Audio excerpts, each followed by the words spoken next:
Alright, this is what I was going to show you as far as my homemade fully automatic incubator. We can make some more of these. We got mom over here with the little babies that are going to come out of here. Anyways, let me flip this around. I tried several attempts making the little egg one that you buy. It's a little round one. Failed. I used the ice chest one that you've seen maybe on YouTube videos, the $20 one, the styrofoam. That one didn't do so well. I had a lot of variations in the temperature and the humidity, and it was really hard to control. So then I made one out of it, just a standard ice chest that I had, fairly comparable to like this one right there, that one right there, and it didn't do so well either. I had an okay, maybe 40-50%, but I thought we could do better, so I designed this one. Took me a while, but I finally made it to where it'd be fully automatic and fully controlled. Now I'm going to try to be quick here. I hate those videos where they go on and on. So hopefully this will help other people. If you need help, any questions, you can email me at the letter J, the number 2, the letters XTRM as in Michael at yahoo.com. Alright, so here we go. Alright, so basically, here's the front. It has a double pane window in there. And these are the controllers. This is the STC 1000. This is the humidity controller, obviously. And this one was the WM 13001, or it was the MH 13001. I forgot exactly. But those will control your humidity. I just have it set, for example, right now to start it off. It's going to be 22. So you got the double pane. And of course all the wiring. So I opened it up and I used the 7/8 wood. Or the 3/8, I'm sorry. Then I used the 3/4 inch I got at Home Depot. The insulation like they'd use on your house and everything. I insulated this whole, let me clear it, there we go. I insulated the whole thing. So you can see the fans going on and off. That's the humidifier. There's the temperature fans on the side. Then I put my little temperature in here with the bracket to hold up a fence. It's magnetic. Get these at Walmart. Now what I did was, why I'm only going to use one, because I rotated the temperature gauge. I put it over here, I put it down here, all around here. And I tested each different temperatures for the different temperatures, and they all read the same. So everything, this is an airflow one, so like this fan, it stays on the whole time. The incubator's running to circulate the airflow and the humidity and everything. And then here's the probe for the humidifier. Once again, I tested it all around. Whoa. And this is where I got the best reading for it at. Stays behind here, doesn't blow the humidifier, doesn't blow when the stuff comes out, the steam, the humidity steam. And so it stays there, and once again I took the humidifier all around so it keeps it consistent so you don't get a lot of hot spots. Here's my temperature probe, so when you lay it down, it goes down right at the angle, right where the eggs are at. See? So that's where I put it at. And then what we did was the fans will go on and off. Let me put that back down. And you'll see while we're waiting for them to go up, You go in the back, and here's the humidifier. It's a sonic one. It's not like the ones that just constantly blow out and leaves residue. Once it stops, the humidity goes away until it needs it. See, as you can see, the heat fans are up there, up to 10. So the fans go off.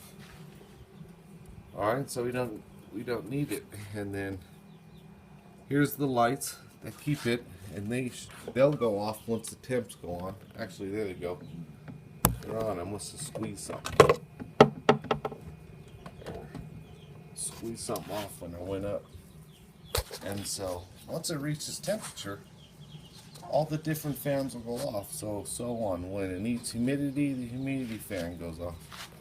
And I use the 250s. It doesn't burn the wood. It just heats it up. It keeps the wood hot. Retains the heat in here. So when the fans kick on, it's not blowing hot air, or it's not blowing cold air into the temperature, into the main incubator. And I had everything separated, so you don't get the heat left over from the light bulb constantly fluctuating your temp. It keeps that temp in there consistent. And then so I had the wiring come around to go in there. There's all the plugs. There you go. And I had the latch, and it'll go on and off. And then here's all the wiring. You can find the wiring. There's other videos, the instructions they come with. They got them on eBay. Each controller is like $13, $20 on eBay. And there goes one. I think it clicked off. See? So now the humidifier was up there. Got up to what it needed to be, and then the fan shuts off. But the temperatures are still going. See? Now I opened it, and the humidity kicked back on again for it to go. So they all work on their own circuit. So you come around here, and then I just wired the temperature gauges and the power for the automatic turner. So you shouldn't even have to. Oh, quiet little chickie, what you doing down there? Yeah, I know your friends will come out here one day. So you shouldn't even have to open this part right here, the lid, until it's time to take them down for the 3-day lockdown. You come in, take them out of your thing. As you can see, the fan's still off.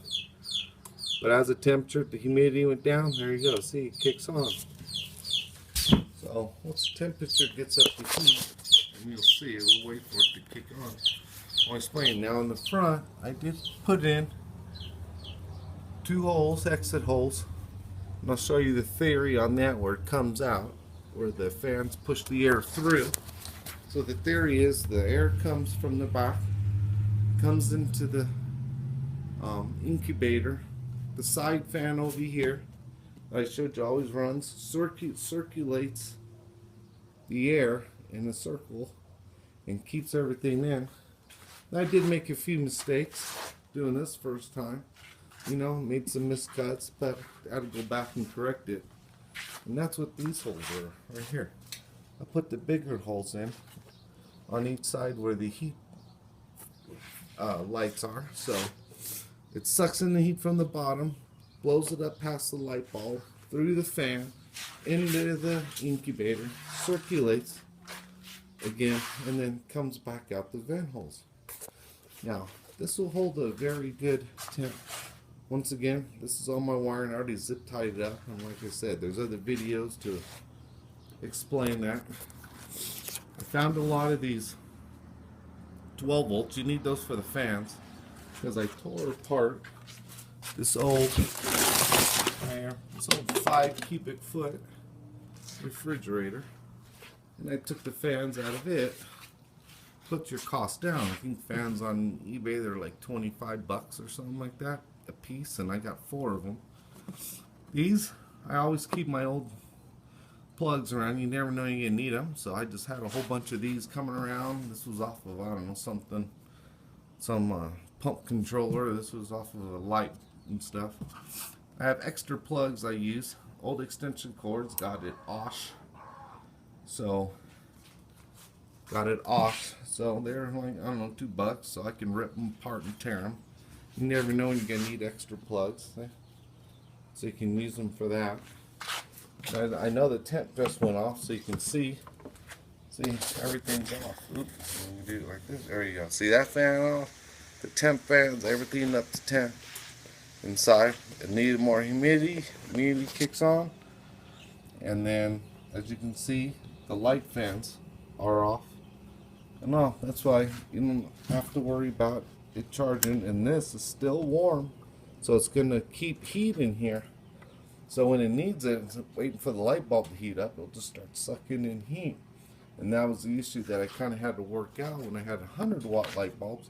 They didn't heat up fast enough, and I blew cool air in there, and then the cool air dropped on my temperature. So now it got cool, and once it goes, you kick that down, the fans get going. They're going. Now, I just turned this on. It's been sitting, so it's going on and off a while. But once you let it sit, like other incubators where they're constantly going on and off, on and off, because there's such a small space. That's why I made this one bigger. Holds more heat, so they're not going on and off all the time. And it takes about a good, 12 hours. I let it run for 24 hours. After about 12 hours, pretty much stabilized. And we got it going. But, like this little thing, this piece of wood, so when I lift up the lid, it stops it from going all the way over. And, you can tinker with it. And, like I said, here's the fan that's on side that constantly runs. It's not it's connected directly to this output. This is it right here. These plugs right here are the ones that wire in to go on and off, on and off. This is for the humidifier right here. And then the other ones are for the temperature fans. Actually, this one's the humidifier plug right here, and then this is the fans for it. And you need extra plugs, so that's it. You guys decide to make one, but these two right here are it. So you can control and regulate your humidity better, because that was my biggest issue, was humidity. Putting the sponges underneath the light bulbs, then it would get too high, get too low, and you could never keep it, really under control, stabilized. But you get one of these humidity controllers, and that'll save you out. So I'm waiting to try it out. Probably here in a few days, because I'm going on vacation. And I'm actually going to let this run while I'm gone, because I've tested it enough to know, and just make sure your humidity right here, just make sure this is full right here, full of water, 1 gallon. And this is a sonic incubator, because as you see, there's no humidity left over like you would in trying to heat up water, and the water's hot, it would still continue to radiate humidity. And as you can see, it just turns on. It's a nice mist. It actually creates like a fog in there. You just let it run and get 100% humidity, and like I said, it's just like a fog. And the stupid light. And then get on my little, there they are. There's my little silkies. There's my babies when we doing all their eggs, and then some Americanas. They like to hang out in here with me. Yeah. Hi guys. There's my little babies. And I got my Americana. This one's cool right here. Come here. He's a, let's see if I can get him in here. He's got like feathered, half feathered silky, bearded silky, and then the furry silkies. So it's a cross between that one and that one. And then that's what you get. It's cool. On this big Roo right there. Hey, big Roo. So anyways, that's it. Hope I wasn't too boring. I think I covered it all. And that's it. Oh, and I did put some of this padded carping in here. So when the chicks are born, that's what it, so when the chicks are born, it's removable. Right here. You can just lift it up. And that's what's underneath it, the wood. And underneath this wood, it's actually double layered.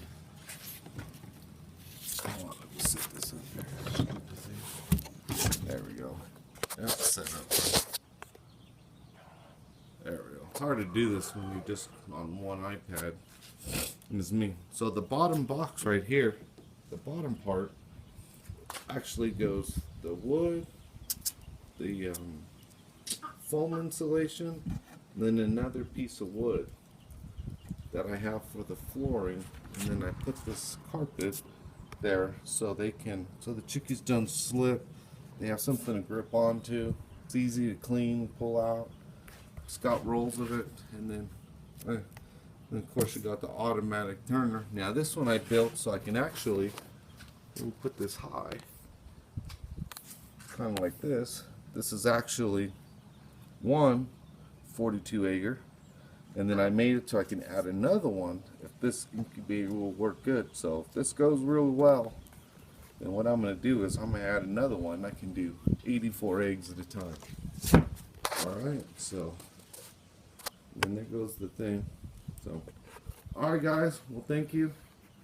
And like I said, you guys got any questions, the letter J, the number 2, the letters XTRM at yahoo.com.